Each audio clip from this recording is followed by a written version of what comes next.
Di limitado sa traditional na mga tools. Mga komunidad na mas empowered dahil may kuryente sila, may connectivity sila, at edukasyon na hindi hadlang ang tinatawag natin na lokasyon, na kahit nasa bundok sila, sabi ko nga, kahit nasa bundok sila, pwede lang matutunan yung mga natutunan ng mga estudyante natin o mga learners natin dito sa downtown area.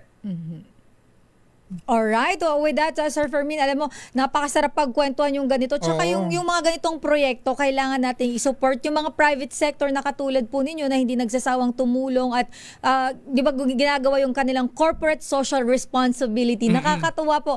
Maraming salamat at mabuhay po kayo. Sana po ay wag po kayong magsawa at mas marami pa pong komunidad ang matulungan po natin. Maraming salamat din po, ma'am. Thank you po. Sir Sherwin. Mabuhay po kayo dyan at God bless po sa inyong lahat.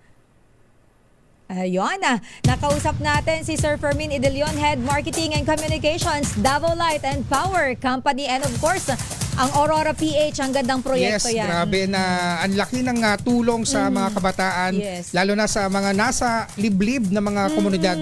Ang panalangin natin, maramdaman nyo na po kami sa mga darating na mga pagkakataon at yung napakarami pa mga efforts ng iba't ibang pinagsanib na puwersa ng pamahalaan at ng pribadong sektor para maramdaman nyo po na nandyan yung presensya ng gobyerno. At sa ngalan po ng aming mga nakasama sa buong puwersa ng DZRH, mag-iwan muna ako ng mensahe natin ngayong linggo. Education is the most powerful weapon which you can use to change the world. Yes. Ito ay ayon kay Nelson Mandela, isa sa mga kilala na nakapagpabago ng pananaw ng mundo tungkol sa may kulay at walang kulay, na ang paniniwala ay dapat pantay. And with that, maraming salamat Ninong Sherwin. Maraming salamat sa lahat ng mga nanood at nakinig. Until next week, bukas pa pala. Yeah, bukas. Magkarinigan tayo. Panoorin niyo po kami dito sa ating programa. Ito po ang Energy Power. Hatid ng Aboitiz Power kasama ang Department of Energy.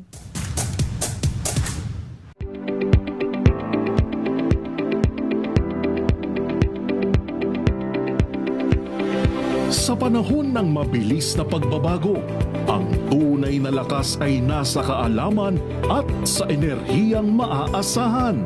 Ngayong nalalapit na ang Energy Month, sana ay marami kang natutunan sa ating talakayan sa tulong ng Aboitiz Power kasama ang Department of Energy. Kasama nyo ang Aboitiz Power at Department of Energy sa layuning makapaghatid ng maaasahan, abot kaya at matatag na enerhiya na may layuning iangat ang bawat Pilipino.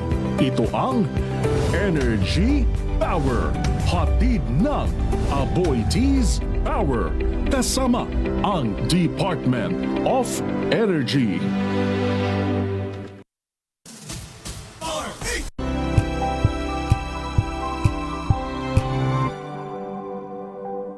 Sa lahat ng bagay, simula pa lang, siguraduhing max protection na. Kasi pag kulang ang proteksyon, baka madaling masira. Sa ngipin, dapat may max protection din. Max sa halaga ng unique toothpaste. With Max Protect Formula, help stop cavities before they start, while keeping breath fresh.